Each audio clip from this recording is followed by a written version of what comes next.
아기스 왕이 블레셋 장군들의 블레셋 장군들의 탄원을 듣고 다윗을 조심히 잘 타일러 가지고 집으로 돌려보냅니다. 이 시글락 성읍으로 돌려보낸 거죠. 근데 다윗이 오늘 보면 사흘 만에 왔더니, 좀 꺼주실까요? 사흘 만에 왔더니 누가 쳐들어왔냐면 아말렉 사람들이 쳐들어온 거죠. 블레셋 군대가 지금 누구에게 갔죠? 이스라엘 백성들과 전쟁을 하려고 저 이스라엘 평원으로 갔죠, 그죠? 그러니까 어디예요? 여기가 텅 빈 거예요. 이해되시죠? 텅 빈 거예요. 사람을 남겨두지 아니하고 가니까 여기는 어떤 거예요? 무주공산이에요. 다시만 오면 완전 다 내 것이 되는 거죠. 아말렉 사람들이 이 전쟁에 이스라엘과 블레셋 사람들의 전쟁의 그 시절에 그 뒤로 살짝 와가지고 어떻게 해요? 쳐들어와가지고 성을 빼앗고 뭐 훔치고 남자 여자 할 것들 다 데리고 간 거죠. 사흘 만에 돌아와 봤더니 성읍은 다 불타 있고 다윗의 식솔들은 아무도 없고 아내들도 아이들도 따라왔던 600명의 그 사람들의 자녀들도 가족들도 다 어떻게 해요? 사로잡혀 갔는지 죽었는지 알 길은 없고 어떻게 해요? 성읍은 다 불타 있고 그러니까 사람들이 목을 놓아 울었는데 울 힘이 없을 정도로 울었다라는 거예요. 3절에 나와 있잖아요. 울 힘이 없을 때까지 4절에 보면 기력이 다할 때까지 울었다라는 거. 얼마나 통곡을 했을까요? 그죠? 다윗이 하나님의 뜻으로 말미암아 내가 돌아오면서 봤는데 지금 그 돌아와 봤더니 지금 성읍이 다 불이 타 있는 거죠. 다 불을 질러놔 버렸죠. 그 다음에 자녀들과 가족들과 아내들은 다 없어졌죠. 그러니까 모든 사람들이 기력이 없을 정도로 울었다라고 이렇게 말하는 거예요. 그러니까 사람 백성들이 누구를 죽이려고 그러냐면 다윗을 죽이려고 그래요. 다윗을 죽이려고 그래요. 사실은 다윗이 이 사람들 먹여 살렸습니다. 그죠? 계속 먹여 살렸던 사람이에요. 그런데 이 일로 말미암아 사람들이 다윗을 죽이려고 그래요. 그러니까 다윗이 다급해서 하나님의 이름으로 용감히 행해서 용감히 그 일들을 행하는 장면을 보게 되어집니다. 다윗이 다급하였지만 하나님은 찾습니다. 그래서 아히멜렉의 아들 아비가일을 부르죠. 아비아달의 부르죠. 불러서 에봇을 가져오라 그러는 거예요. 에봇이 뭐예요? 제사장 옷입니다. 거기에 우림과 둠림이 있어요. 그래서 예전에는 그 우림과 둠림이 반응을 해요. 하나님께 물으면 이것이 반응을 한다고. 이스라엘 전승에서는 우림과 둠림을 넣어요. 그걸 넣은 에봇을 입잖아요. 그때 제사장이 하나님께 여쭤보면 하나님이 이것을 통해서 응답을 해주신다고. 반응이 있는 거죠. 지금은 우리에게 그렇게는 응답하지 않으시지만 하나님께서 예수 그리스도 안에서 우리에게 말씀으로 응답하시지만 예전에는 이 사람들의 전성은 그렇게 가지고 있어요. 그러니까 다윗이 물어보는 거예요. 하나님께 물어보는 거예요. 하나님, 제가 추격하면 따라잡을 수 있겠습니까? 라고 물어보는 거예요. 묻는 장면이. 다윗이 계속 물어보죠. 그죠? 하나님, 제가 가면 하겠습니까? 라고 가져와요. 아비아달에게 제사장 가져와서 물어보라는 거예요. 그래서 주께서 뭐라고 말씀하시냐면 여호와께서 그에게 대답하시되 그를 쫓아가라 내가 반드시 따라잡고 도로 찾으리라 라고 응답을 해 주신다라는 거예요. 다윗이 가지고 있는 어려운 상황 가운데 지경 가운데 어려운 환경 가운데 이 사람이 어떻게 행했는가를 잘 기억하셔야 합니다. 저도 마찬가지고 여러분들도 마찬가지고 내가 원하는 답을 들으려고 하지 말고 하나님이 원하는 답을 들으려고 하셔야 돼요. 보통은 어떻게 내가 원하는 답을 얻으려고 하죠. 하나님 제가 돈을 벌겠습니까? 말겠습니까? 넌 돈을 벌 것이다. 이거 아니죠. 그죠? 이런 이야기 아니죠. 아까 얘기했잖아요. 온 나라가 코인하고 있다고. 가상화폐하고 있다고. 어디 쓸 수도 없는 거예요. 그걸 들고 슈퍼마켓 가가지고 껌 하나 못 사요. 근데 그 하나가 1억 3천만 원씩 해요. 컴퓨터로 만든 동전인데 사람들은 그 동전에 돈을 1억 3천만 원 주고 하나씩 산다는 거예요. 그거 가지고 어디 가서 아무것도 못 사요. 집도 못 사요. 저기 가서 쭈쭈바 하나 못 사요. 그렇다니까요. 자꾸 사람 그다 돈을 밀어 넣어요. 절대 밀어 넣으면 안 되는데 자꾸 밀어 넣어요. 그럼 돈을 벌 수 있을 거라는 착각에 빠져 있는 거죠. 온 나라가 그게 막 관심이 많아요. 다윗은 물어봐요. 하나님, 제가 따라갈 수 있습니까? 추격하면 제가 추격할 수 있겠습니까? 물어봐요. 그러니까 하나님께서 뭐라고 말씀하냐면, 네가 잡을 수 있고 모든 것을 다 찾을 수 있다라고 하나님께서 응답해 주신다라는 것이죠. 내가 원하는 답을 얻으려고 하면 안 됩니다. 하나님께서 나에게 어떻게 말씀하시는가를 저와 여러분이 잘 들을 수 있기를 주의 이름으로 부탁을 드립니다. 하나님께서 이렇게 해주시면 제가 이렇게 하겠습니다. 그런 거 하지 마세요. 그런 거 하지 마세요. 어, 어. 제가 장로교에서 잘 알아요. 장로교 사람들이 이렇게 잘해요. 하나님, 제가 사흘 금식, 일주일 금식하니까 하면 하나님께서 응답해 주실 줄 믿습니다. 이렇게 이야기해요. 안 해주면 어떡하려고요? 내가 일주일 동안 금식했는데 왜 하나님 응답 안 해주죠? 이런다니까요. 내가 40일 동안 금식하면 하나님께서 응답해 주실 줄 믿습니다. 하고 금식하잖아요. 응답 안 해주시면 어떡하죠? 내가 40일 동안 기도했는데 왜 하나님 응답 안 해주십니까? 뭐 하냐고 따진다니까요. 누구에게요? 전능하신 하나님께 따져요. 뭐 감리교는 안 그래요. 똑같이. 다른 뭐 순복음은 안 그래요. 똑같죠. 하나님께서 이렇게 해주시면 제가 하겠습니다. 다시 말하면 하나님께서 제 목숨을 살려주시면 제가 선교하겠습니다. 거짓말이죠. 그죠? 이게 거짓말이라는 거예요. 하나님께서 저를 살려주시면 제가 선교하겠습니다가 아니라 하나님께서 제가 선교하겠습니다라고 이야기하는 게 맞는 거죠. 조건을 달아가지고 내가 무언가를 하는 것을 자꾸 버리셔야 돼요. 조건을 달아서 주님께서 해주시면 제가 이걸 하겠습니다. 이것은 아니에요. 이런 건 없어요. 예수 믿는 사람들은 절대 이거 있으면 안 돼요. 그죠? 내가 십자가 지면 주님께서 나를 부활시켜 주시겠습니까? 이거 아니잖아요. 십자가를 지신 거죠. 그 차이를 잘 하셔야 돼요. 예수님께서 십자가를 지신 거지. 십자가를 지면 하나님 살려줄 거다라고 기대치에서 십자가를 진 게 아니에요. 그냥 십자가를 지신 거예요. 그렇게 여러분 잘 이해하고 계셔야 돼요. 자꾸 조건을 내어걸어서 하나님께서 이렇게 해주시면 제가 이렇게 하겠습니다. 하나님께서 건강 주시면 제가 예배 잘 나오겠습니다. 그럼 건강 주면 잘 나올 것 같아요? 하나님께서 돈을 많이 주시면 제가 11조 하겠습니다. 되겠어요? 안 된다니까. 그런 거 없어요. 조건을 자꾸 걸지 마시고 어떻게 해요? 주님 이렇게 해도 되겠습니까? 물어보고 주님이 그렇다 그러면 하고 아니면 많은 거고 그렇게 하는 거죠. 자꾸 조건을 내거는 기도하거나 조건을 내거는 믿음의 방식을 취하지 마십시오. 여러분이 불행해집니다. 정말 불행해져요.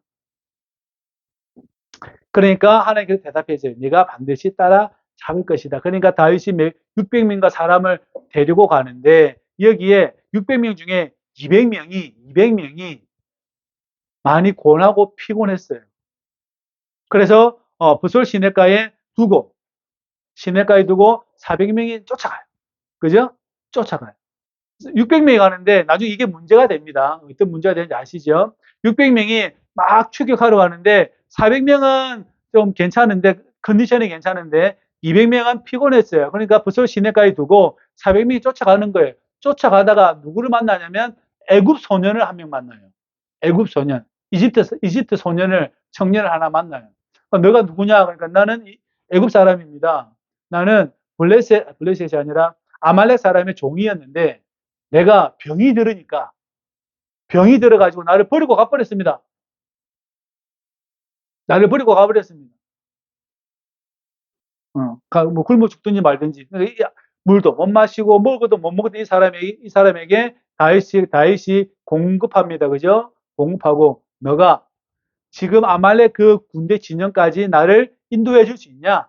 라고 물어보니까 이 소년이 뭐라고 이야기했냐면 당신이 하나님의 이름으로 나를 살려주고 목숨을 살려주고 뿐만 아니라 내 주인에게 종으로 다시 복귀시키지 않으면 내가 해주겠습니다. 라고 이야기해요.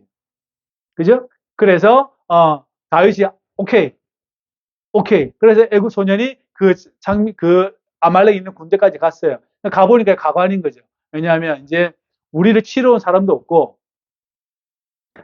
블레셋 사람들은 이미 이스라엘 전쟁을 하러 갔고, 그죠? 전쟁하러 갔고, 그 다음, 뭐, 여기에는 무주공산이고, 사람도 빼앗아 왔고, 그 다음에 뭐 소와 양이나 낙타나 다 빼앗아 왔고, 전리품은 너무나 많고, 이제 뭐가 있겠어요? 먹고 춤추고 이제 난리가 난 거죠. 술 마시고 춤추고 먹고 난리가 난 거죠. 그죠? 그래서 다윗이 그것을 급습하게 됩니다. 먹고 놀고 이제 이렇게 흥건에 취해 있으니 무슨 힘이나 있겠어요? 칼자루 들 힘이나 있겠냐고. 그러니까 급습해가지고 그 다음 날까지 쳤다라고 성경은 말씀하고 있죠. 쳐요. 그리고 400명만 딱 도망갑니다. 낙타 타고 도망가요. 400명만 낙타 타고 딱 도망가요. 그죠? 오늘 그 내용이 그렇게 나와요. 낙타 타고 딱 도망가요. 도망가니까 다윗이 그래서 다 회수합니다. 다 회수해요. 그러니까 여러분, 내가 뭔가를 이루었다고 교만하면 그 자리에서 끝나는 거예요. 우리 인생이 항상 그런 것 같아요. 내가 뭔가를 이루었어요. 뭐 나쁜 짓을 했든 뭐 좋은 짓을 했든 뭐 상관없어요. 그런데 내가 이루었다고 생각하는 그 순간 어떻게 해요? 교만해지기 시작하는 거예요. 이 사람들은 생각도 못했을 거예요. 하나님이 따라온다는 거. 하나님이 추격해 올 거라는 것을 생각을 못했을 거예요. 그죠? 하나님 사람 누가 있어요? 다윗이 추격해 올 것이라고는 생각도 못했어요. 그런데 다윗은 다 빼앗긴 것을 다 찾고 두 안에도 다 찾았습니다. 다 찾았어요.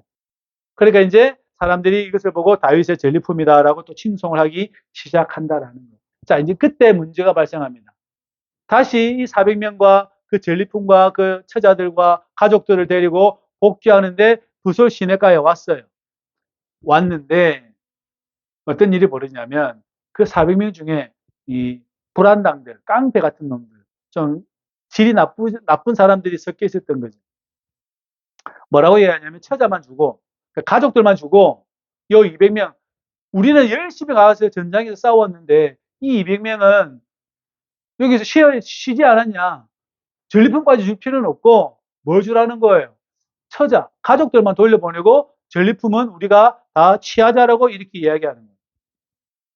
틀린 말은 아니죠. 틀린 말은 아니잖아요. 우리 열심히 추격해가지고, 그죠? 밤낮으로 추격해서 전쟁에서 이겨서 이 전리품을 가지고 왔는데, 여기서 평안히 쉬었던 이 200명의 사람들에게 이것을 나눠주는 건 부당하지 않냐라고 이야기하는 거죠. 맞죠? 틀린 말 아니잖아요. 여러분들 같으면 어떻겠어요? 여러분 여기서 저기 멀리까지 전쟁을 하고 다시 여기 남지에 왔는데 여기 200명이 다 이렇게 있어요. 그럼 여러분이 가지고 있는 금과 은과 전리품을 나눠줄 것 같습니까? 안 나눠줄 것 같습니까? 이제 여러분 수준을 그렇게 결정하시면 됩니다. 그죠? 음. 나눠줘야 합니까? 여러분 가지겠습니까? 어. 가지셔도 되고, 나누셔도 되고, 상관없어요. 가지셔도 되고, 남겨도 되고. 음. 그런데 다윗은 하나님의 법을 세웁니다. 뭐라고 이야기하냐면, 여호와께서 우리를 보호해 주셨고, 우리 그 군대를 우리 손에 넘기셔서 우리가 전쟁에서 승리하지 않았느냐. 그러니, 전쟁에 내려갔던 사람이나 여기서 있던 사람이나 동일하게 분배하자라고 이야기하는 거예요. 여기서 200명이 쉬고 있었고 너희들 고생한 건 누구나 다 알지만 그러나 동일하게 하자라고 말씀하고 있다라는 거예요. 다윗이 누구에게 관심이 있어요? 약한 자에게 관심이 있다라는 거예요. 그러니까 다윗이 복을 받았죠. 왜요? 하나님의 영이 그에게 임하니까 어떻게 해요? 가난하고 약한 자에게 관심이 늘 있었다라는 거예요. 그러니까 다윗은 항상 하나님을 인정하는 것으로 그 판단의 근거를 세웁니다. 주님의 법을 세워 나가는 것이죠. 우리도 마찬가지입니다. 매사에 이런 판단을 하면 얼마나 좋겠습니까? 그죠? 매사에 바른 판단할 수 있기를 주의 이름으로 축복합니다. 음, 예수님과의 대화에서 보면 어떤 사람은 근심하며 돌아가기도 하고 어떤 사람은 아닙니다. 제 소유의 절반을 다 팔겠습니다. 나눠주겠습니다. 속여 빼앗은 거 있으면 제가 7배나 갚겠습니다. 라는 사람도 있고요. 그죠? 그런 사람이 있어요. 매사에 우리가 하나님을 인정하는 판단한다면 우리는 바로 그러한 판단 속에서 살아가야 될 줄로 믿습니다. 그렇게 되시기 바랍니다. 그러니까 여러분, 다윗은 부당한 것을 먼저 찾는 것이 아니라 무엇이 더 공평한 것인가에 대해서 찾고 있다라는 것입니다. 어디에 근거하고 있어요? 신앙에 근거하고 있고요. 어디에서요? 그 신앙은 사랑을 가지고 있다라는 것입니다. 교회도 마찬가지입니다. 약한 사람이 먼저예요. 약한 사람이 먼저예요. 그죠? 가난한 사람이 먼저예요. 가난하고 약한 사람이 항상 그들을 먼저 배려해 주어야 합니다. 항상 그들을 향해 우리의 마음을 열어 놓아야 합니다. 맞죠? 특별히 성도들 안에서는 마찬가지. 성도들 안에서 약한 사람이 기준이에요. 예수님도 항상 그랬어요. 약한 사람이 기준이에요. 왜 예수님께서 이 땅 가운데 내려오셨습니까? 기준을 어떻게 낮췄어요? 제일 약한 사람들, 즉, 죄 가운데에서 신음하는 인간들을 위해서 하나님이신 예수님께서 어떻게 해요? 가장 낮은 곳으로 내려오셨죠. 그 기준을 낮추셨잖아요. 맞잖아요. 어디에 누우셨어요? 말구에 누우셨잖아요. 우리의 삶도 그래야 된다라는 거예요. 내가 약한 사람들, 특별히 교회 공동체는 더 그래야 된다라는 거죠. 항상 저와 여러분들이 그것을 가지시기를 주의 이름으로 부탁을 드립니다. 그래서 그때로부터 이스라엘이 이것을 기준으로 율례와 규례로 삼았다라고 말씀하고 있다라는 거예요. 놀라운 장면 중에 하나이죠. 마치 옛적에 아브라함이 조카 롯을 구하려고 막 달려가는 장면을 기억나십니까? 조카 롯을 구하려고, 그죠? 막 달려갑니다. 그죠? 그리고 아브라함이 그 전리품을 취합니까? 취하지 않습니까? 안 취합니다. 그죠? 자기가 데리고 있는 300명을 데리고 와가지고 막 조카 롯을 구해오잖아요. 거기는 소유물 하나도 손도 안 돼요. 거기에 관심이 별로 없어요. 그죠? 오늘 이 다윗의 행위를 보면 우리는 배울 것이 너무나 많이 있죠. 이 사람이 가지고 있는 약한 자에 대한 생각들, 그리고 그들에 대한 어떻게 대해야 하는가, 그것을 우리가 저와 여러분들 잘 볼 수 있기를 주의 이름으로 부탁을 드립니다. 교회도 그렇게 만들어 가기를 원합니다. 팔복교회도 그렇게 될 수 있기를 소망합니다. 우리의 연약한 자들 많죠? 그 사람이 우리의 기준이 되어져야 되고, 그리고 모든 행위가 거기에 맞춰져야 합니다. 거기에 맞춰져 있어야 돼요. 그래서 항상 배려하고 이해심이 가득하시기를 주의 이름으로 부탁을 드립니다. 그리고 다윗이 전리품을 친구 유다 장로들이 다 나눠줘요. 곳곳에 보냅니다. 모든 곳에 헤브론에게 보내고 홀마에도 보내고 라가리도 보내고 아로엘, 베델 다 보내요. 다 보내요. 그리고 자기 전리품을 다 나눕니다. 다 나눠. 지금 어떤 상태냐면 조금 있으면 이제 전쟁이 벌어질 거예요. 사울 왕의 이스라엘 군대와 그다음 블레셋 군대와 한판 붙을 거예요. 물론 사울이 또 이스라엘 백성들이 집니다. 많은 사람 죽이면 다 하겠죠, 그죠? 그 상황 가운데 다윗이 전리품을 다 보내요. 곳곳에 다 보내요. 하나님께서 다윗을 왕으로 세우려는 이 모습들이 다 보여지는 것이죠, 그죠? 결국은 이것을 통해서 사울의 집안은 멸망을 하고, 그리고 다윗이 세워지는 장면이 되어지게 되는 것이죠. 오늘 저와 여러분들이 이 장면들에서 한번 깊은 생각을 할 수 있기를 소망합니다. 하나님께 우리가 저와 여러분들이 하나님의 신앙으로 우리의 판단의 근거를 삼았으면 좋겠다. 늘 그게 잘 안 되죠. 그것이 잘 되지가 않습니다. 그러나 그것을 우리가 이 판단이 올바랐으면 좋겠다. 다윗처럼 그런 판단을 했으면 좋겠다. 또한 그 판단의 기준에는 하나님을 사랑하는 마음과 그 다음에 연약한 자를 대하는 태도가 어떤 것인지를 저와 여러분들이 잘 배울 수 있기를 주의 이름으로 소망합니다. 그리고 그것을 나눌 수 있는 마음을 가지시기를 주의 이름으로 부탁을 드립니다. 그래서 그렇게 우리 교회를 만들어가고 우리의 가정을 만들어갈 수 있기를 주의 이름으로 부탁을 드립니다. 기도하십시다. 저를 따라합니다. 하나님 감사합니다. 예수 그리스도 안에서 우리를 구원하여 주시고 사랑할 수 있도록 은혜 베풀어 주시니 감사합니다. 낮은 자를 향하여 다윗이 마음을 열었듯이 우리도 그렇게 마음을 열어 살아갈 수 있도록 인도하여 주옵소서. 예수님처럼 살아갈 수 있도록 도와주옵소서. 예수님의 이름으로 기도합니다. 아멘.